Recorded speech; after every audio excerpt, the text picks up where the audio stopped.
Matthew 14. At that time Herod the tetrarch heard the news about Jesus, and said to his servants, "This is John the Baptist. He is risen from the dead, and that is why miraculous powers are at work in him."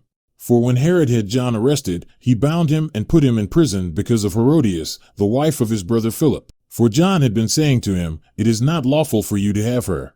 Although Herod wanted to put him to death, he feared the crowd, because they regarded John as a prophet. But when Herod's birthday came, the daughter of Herodias danced before them and pleased Herod, so much that he promised with an oath to give her whatever she asked.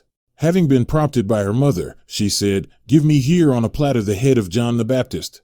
Although he was grieved, the king commanded it to be given because of his oaths, and because of his dinner guests. He sent and had John beheaded in the prison. And his head was brought on a platter and given to the girl, and she brought it to her mother. His disciples came and took away the body and buried it, and they went and reported to Jesus. Now when Jesus heard about John, he withdrew from there in a boat to a secluded place by himself, and when the people heard of this, they followed him on foot from the cities. When he went ashore, he saw a large crowd, and felt compassion for them and healed their sick. When it was evening, the disciples came to him and said, "This place is desolate and the hour is already late, so send the crowds away, that they may go into the villages and buy food for themselves." But Jesus said to them, "They do not need to go away, you give them something to eat." They said to him, "We have here only 5 loaves and 2 fish. And he said, "Bring them here to me." Ordering the people to sit down on the grass, he took the 5 loaves and the 2 fish, and looking up toward heaven, he blessed the food, and breaking the loaves he gave them to the disciples, and the disciples gave them to the crowds, and they all ate and were satisfied. They picked up what was left over of the broken pieces, 12 full baskets.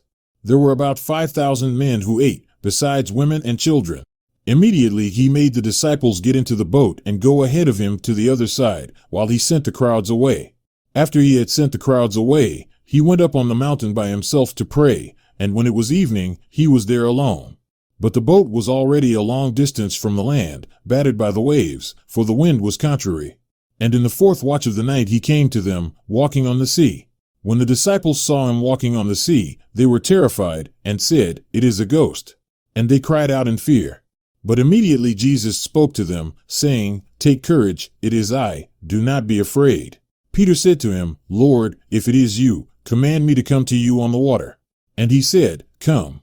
And Peter got out of the boat, and walked on the water, and came toward Jesus. But seeing the wind, he became frightened, and beginning to sink, he cried out, "Lord, save me."